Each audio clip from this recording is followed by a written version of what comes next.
Alright, how's it going, everybody?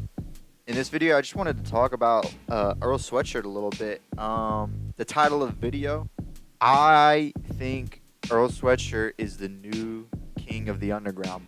And what I mean by that is, he is, first things first, he is mainstream, but, like, he's basically mainstream. Like, Tyler is definitely mainstream, but Earl, in my opinion, I think we can all agree he's not a household name. And A lot of people know Earl Sweatshirt, but not everybody.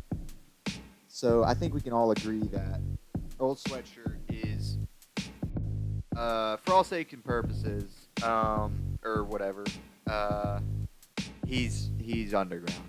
And in my opinion, he's the king of the underground. So for a long time, MF Doom was like the king of the underground, and I don't think people can really, or I don't think they're gonna disagree with that statement. I think MF Doom, for a long time, he was the king of the underground, especially in the early 2000s. But then he stopped doing as much. I think he was still doing stuff in the 2010s, but it wasn't like as big as the stuff he was doing in the early 2000s. So I would give the 2010s to some other artists being the king of the underground, uh, namely Suicide Boys. I would say around maybe 2014, 2015, Suicide Boys became the kings of the underground. And that's not to say that there's only one singular king of the underground hip hop. There can be, I think there are at all times multiple, and there definitely, yeah, I believe that. I believe there are multiple kings of the underground hip hop scene. so. For like I said, for a long time it was MF Doom. I'd say Suicide Boys were in there, and now I think it's fair to say that Earl Sweatshirt is currently king of the underground. One of them, anyway. Yeah, I'm not sure a perfect timeline and all that stuff or anything, but that's just I've been listening to music for a while. I've studied. I've been around the block a time or two, so That's just my 2 cents. But anyway, so yeah, all my claim is that Earl Sweatshirt is currently one of the kings of the underground hip hop scene. So, like I said earlier, I'm a huge, or I don't know if I said this at the beginning of the video. I think I did, but I'm a huge Earl Sweatshirt fan. I have been since high school, and I'm a huge Tyler fan as well. And again, I have been since like high school, around that time anyway. I can't remember exactly. and I remember watching Lorder Squad back in the day. Like Earl Sweatshirt was on that shit. That was off. Like, oh my god, it shit was awesome. But neither here nor there. And I remember like Free Earl. I remember when people saying that shit.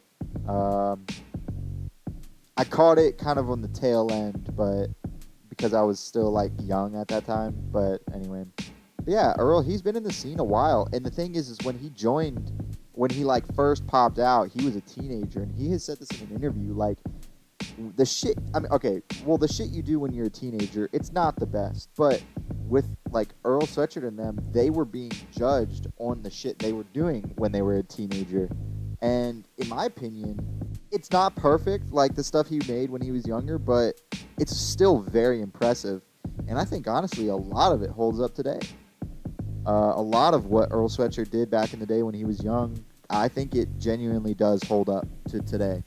And as he grew older, his artistic style evolved, and his songs got just better. So like, there's tracks he did back in the day, like, well, he had his album Doris that he did, And what was that other album with like Grief on it and Faucet and those songs? I can't remember what it's called, but oh, it's like I don't go outside something. I can't remember exactly what it's called, but that album's really good. Doris is really good, but also tracks like he was featured on a Danny Brown track in 2016. That song Really Dough. It's a pretty popular song, Really Dough, by Danny Brown. Has Kendrick Lamar and Ab-Soul on it as well. amazing track. And this was 2016. Like again, this was like This was 8 years ago. And then as he like grew up again, like I said, his artistic style evolved. He released albums like Some Rap Songs, and I remember I was in high school when that album released, and I remember going to class listening to that album, and dude, like, yeah, I instantly was like, oh shit, like this is what Earl is on now. Yeah, like this is anyway. So yeah, man. And then most recently, he came out with the project Vordire with The Alchemist's production. And I think it's very safe to say The Alchemist is one of the top producers in the game. He's not at the top, but he's one of them. He's definitely one of the best. If he's not, if you don't consider him one of the top, he is one of the best. Um, but I'd say he's up. He's like, yeah, he's one of the top producers in the rap game right now. His reputation is just, I mean, yeah, it. His music and his production speaks for itself. I don't think I have to go too much into that. His skill cannot be understated. He's a master of his craft, and Earl was the perfect rapper. Granted, they're friends as well, so like it's not like of course it was gonna happen that they made at least a track, like a few tracks together, if not, and then they have already in the past, like E. coli, that was one they made in the past, but I think it was inevitable that they were gonna make an album one day, and I think it's perfect. Vordire, it's not a perfect album. No album is perfect, I don't think, but there are a couple perfect albums, I will say, but not many. Very, very far and few between. There's maybe 5 in existence perfect albums. So Earl, his style is different. That's why I think he has stayed in the underground for so long. And again, like he is, for all intents and purposes, that's what I was trying to say earlier. He is like quote unquote mainstream, but he's not, because like I said, he's not a household name. And there's a lot of people that know him, but there's also a lot of people that don't. He's gone viral many times, but so has, many other people who are considered underground. He's not quite as underground as some people, but I would consider Earl Sweatshirt still somewhat underground.